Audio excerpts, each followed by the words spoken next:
When we're dividing by a two-digit divisor, the process is really the exact same as when we're dividing by a single-digit divisor. The only difference is that you might have to do some guess and check work on the side. Now with 25, it's fairly easy because we know how to count by quarters. So I can just think 25, 50, 75, 100 as I would if I was counting up to $1 with 25 cents. And I know that there's 4 quarters in $1, which is 100 cents. But if I had a different number, a different divisor here that I didn't know as easily, then I might need to do some multiplication on the side. So for example, if I had 13, well, I don't know my 13's facts off the top of my head, so I would maybe have to do some guess and check over here. So I'm going to go ahead and look at how many times do I think that 25 can fit into 500. Well, again, I know that 25 goes into 100 4 times. So that would mean I can fit 4 groups 5 different times, and 4 times 5 is 20.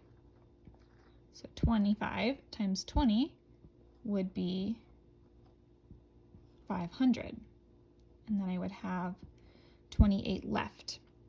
And I know that 25 can only fit into 28 one time. It's not big enough for anything more than that. And I would subtract my one group of 25, have a remainder of 3. I add up my totals, so my answer would be 21, remainder 3.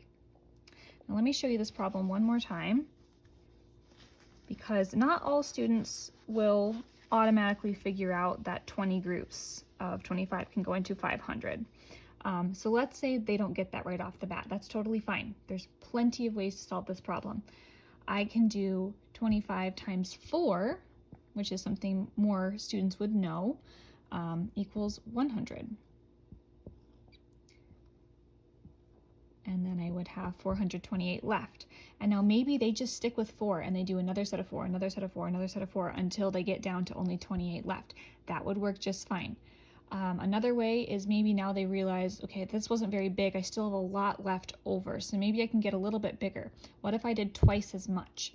If 25 times 4 is 100, then 25 times 8, which is twice as much, would be 200. And they would subtract that and end up with 228 left. Then they'd see, oh, 200, that could fit in there one more time, so I'll do another group of 8. And I'm down to 28. And then lastly, zooming out a little bit, I can fit one group of 25 into 28, the remainder of 3. I add up my totals. I have 8 plus 8 is 16, plus 4 is 20, plus 1 is 21,